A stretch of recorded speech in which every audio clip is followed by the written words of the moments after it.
തൃശൂർ മണലൂർ നിയമസഭാ മണ്ഡലം വികസന കുതിപ്പിൽ മുന്നേറുന്നു. ഇടതുപക്ഷ സർക്കാർ അധികാരത്തിൽ വന്ന കഴിഞ്ഞ 10 വർഷം മണലൂരിൽ നടന്നിട്ടുള്ളത് 2000 കോടിയോളം രൂപയുടെ വികസന പ്രവർത്തനങ്ങളാണ്. MLA മുരളി പെരുന്നെല്ലിയുടെ നേതൃത്വത്തിൽ സമഗ്രമായ വികസനമാണ് മണ്ഡലത്തിൽ നടന്നത്. സമസ്ത മേഖലകളെയും ഉൾക്കൊള്ളിച്ചുകൊണ്ടുള്ള വികസനമാണ് മണ്ഡലത്തിൽ നടന്നിട്ടുള്ളത്. ജില്ലയിലെ കാർഷിക പ്രധാനമായ മണ്ഡലമാണ് മണലൂർ. കോൾനിലങ്ങളിലെ നെൽകൃഷിയാണ് പ്രധാന ഇനം. എന്നാൽ വർഷങ്ങളായി കർഷകർ നേരിടുന്ന വലിയ പ്രതിസന്ധിയായിരുന്നു കൃഷിനിലങ്ങളിലേക്ക് ഉപ്പുവെള്ളം കയറുന്നത്.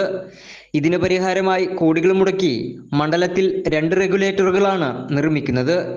ഏനാമാവിലും ഇടിയഞ്ചിറയിലും റെഗുലേറ്ററിന്റെ നിർമ്മാണം അന്തിമഘട്ടത്തിൽ എത്തി നിൽക്കുകയാണ്.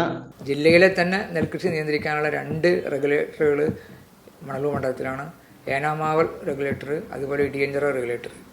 ഈ 2 റെഗുലേറ്ററുകളും കാലപ്പഴക്കം മൂലം അതിൻ്റെ ഷട്ടറുകളെല്ലാം ദ്രവിച്ച് പോയതിൻ്റെ ഭാഗമായി അത് പുനർനിർമ്മിക്കാൻ വേണ്ടി ഏനാമാവ് അതിന് 8 കോടി രൂപയും ഇടിയഞ്ചിറ ആ റെഗുലേറ്ററിന് 5 കോടി രൂപയും ചെലവഴിച്ചുകൊണ്ട് ഇടിയഞ്ചിറ റെഗുലേറ്ററിൻ്റെ പണി അവസാന ഘട്ടത്തിലാണ്. ഈ മാർച്ച് മധ്യത്തോടു കൂടി അതിൻ്റെ പണി പൂർത്തീകരിക്കുമെന്നുള്ളതാണ് ഇപ്പോൾ അടുത്തവിടെ പോയപ്പോൾ അതിന് കരാറുകാരൻ പറഞ്ഞിരിക്കുന്നത്. UDFന്റെ ഭരണകാലത്ത് അടച്ചുപൂട്ടലിന്റെ വക്കിൽ എത്തി നിന്നിരുന്ന സ്കൂളുകൾ ഇന്ന് ആധുനിക സൗകര്യങ്ങളോടെയാണ് പ്രവർത്തിക്കുന്നത്.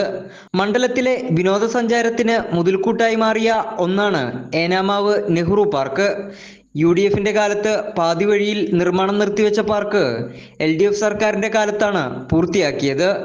മണ്ഡലത്തിലെ പ്രാഥമികാരോഗ്യ കേന്ദ്രങ്ങൾ ഉൾപ്പെടെ വികസനത്തിന്റെ ഇടങ്ങളായി മാറിക്കൊണ്ടിരിക്കുകയാണ്. കൈരളി ന്യൂസ്, തൃശൂർ.